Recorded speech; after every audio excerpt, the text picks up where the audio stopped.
日本の会社で働くレオは、とても真面目な若者です。毎日一生懸命に仕事を頑張っています。ある日、レオは会社のために素晴らしい新商品のアイデアを思いつきました。大興奮です。これは絶対に売れるはずだ。レオは自信満々で、企画書を丁寧に作成し始めました。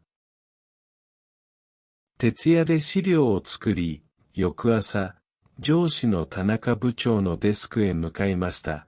少し緊張しています。部長、新しいプロジェクトの提案があります。お時間よろしいでしょうかと聞きました。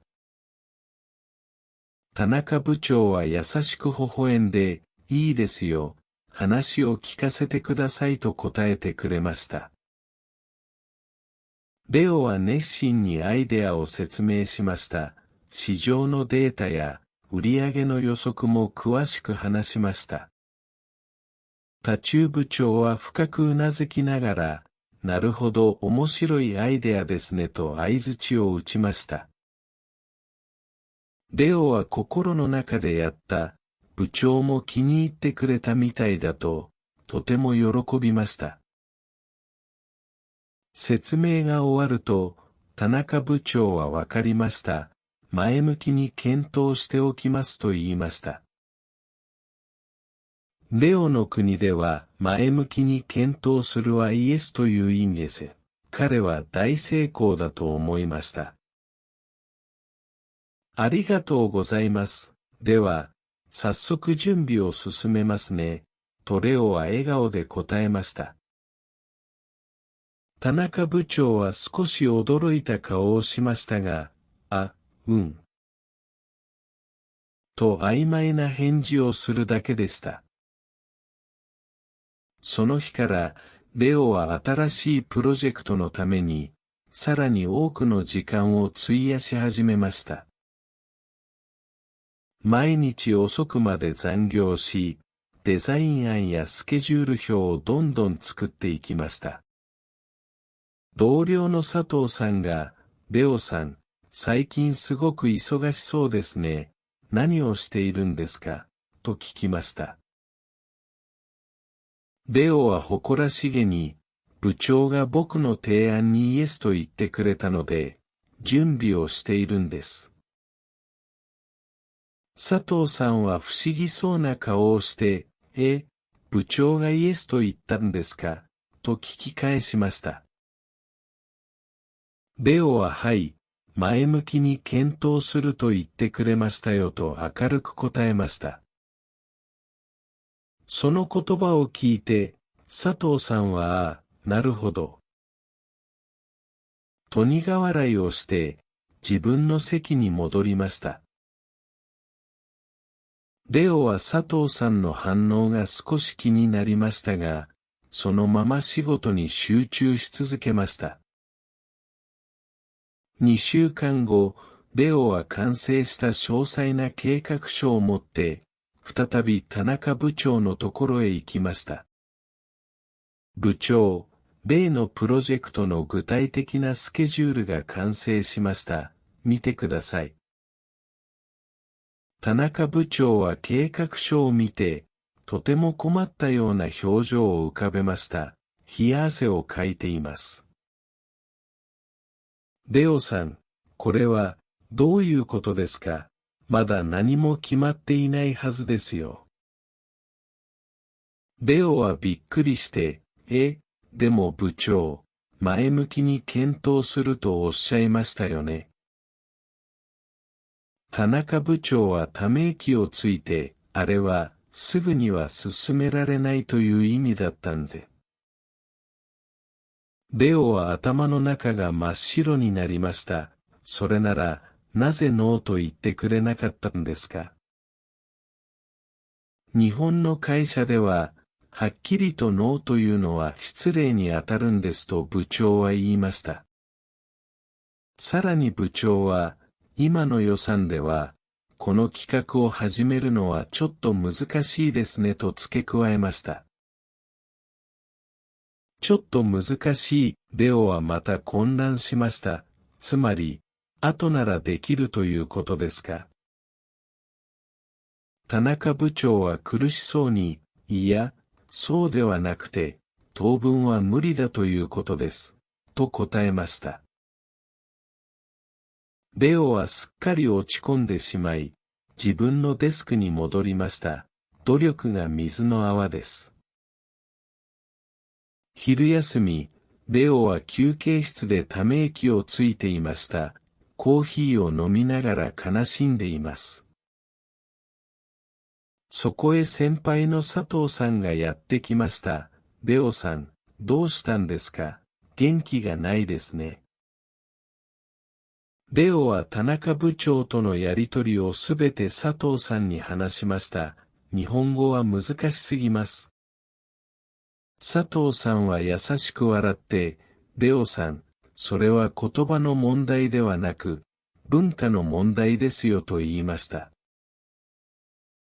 日本では、本音と建前というコミュニケーションのルールがあるんです。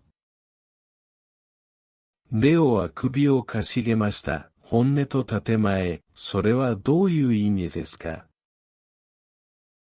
本音は本当の気持ち、建前は相手を傷つけないための表面的な言葉です。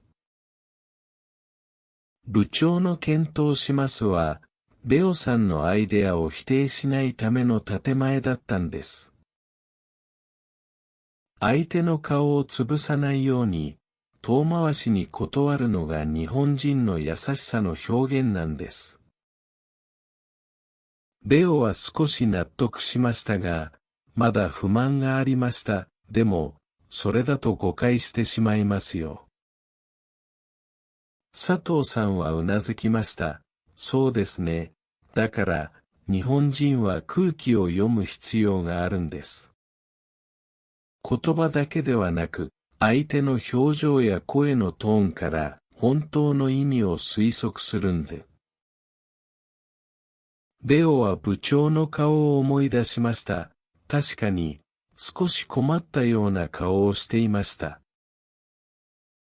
ちょっと難しいというのも、絶対に無理だという強いノーの意味なんですよ。レオはようやく日本のビジネス文化の複雑さを理解しました。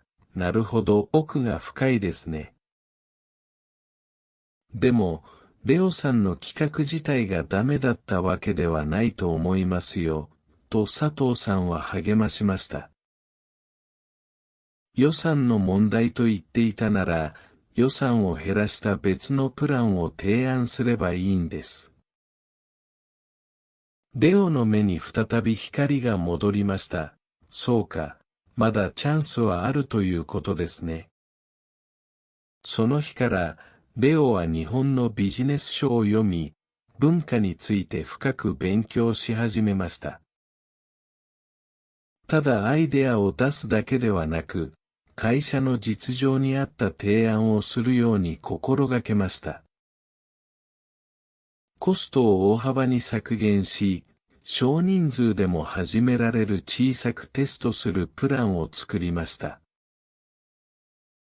また、上司の本当の気持ちを探るため、こまめに相談ほうれん草をするようにしました。1ヶ月後、レオは新しい企画書を持って、再び田中部長に時間を求めて声をかけました。部長、前回の企画を予算に合わせて見直しました。5分だけ説明させてください。田中部長はおや、諦めていなかったんですねと少し感心したように言いました。レオは簡潔に、しかし熱意を持って、新しい低コストのテスト計画を説明しました。今回は、部長の表情の変化や声のトーンを注意深く観察しながら話を進めました。部長は前回のような困った顔ではなく、真剣な顔で資料に目を通していました。なるほど、この規模なら、現在の予算内でも十分に実行可能ですね。レオは静かに待ちました。今回は検討しますという言葉を期待していません。田中部長は顔を上げ、しっかりとレオの目を見て言いました。レオさん、よく頑張りましたね。この企画、ぜひやってみましょう。私が役員会で通すように手配しますよ。レオの心臓は大きく跳ねました。やってみましょう。これは紛れもないイエスです。本当ですか。ありがとうございます。部長、レオは立ち上がって深くお辞儀をしました。多中部長は笑って、ただし、結果を出すためにしっかり頼みますよとプレッシャーをかけました。もちろんです。絶対に成功させてみせます。レオの顔は自信に満ちていました。その後、レオは佐藤さんに報告に行きました。佐藤さん、ついに部長から本当のイエスをもらいました。佐藤さんも自分のことのように喜んでくれました。おめでとう、レオさんの努力の成果ですね。空気を読んで、相手の本当のニーズを探ることがどれだけ大切か、よくわかりました。レオのプロジェクトはすぐにスタートしました。最初は小さなテストからの出発です。チームメンバーと協力し、毎日細かくコミュニケーションを取りながら進めました。もちろん、日本特有のほうれん草報告、連絡、相談も忘れませんでした。半年後、レオの企画した新商品は無事に発売され、予想以上の大ヒットとなりました。会社の売り上げも上がり、田中部長もレオ君に任せてよかったと大満足です。レオは今でも外国の友達に、日本の不思議なビジネス言葉について教えています。検討しますはイエスじゃないよ。言葉の裏にある本当の意味を見つけるんだと。文化の違いを理解し、相手を思いやる気持ちがあれば、どんな壁も乗り越えられるのです。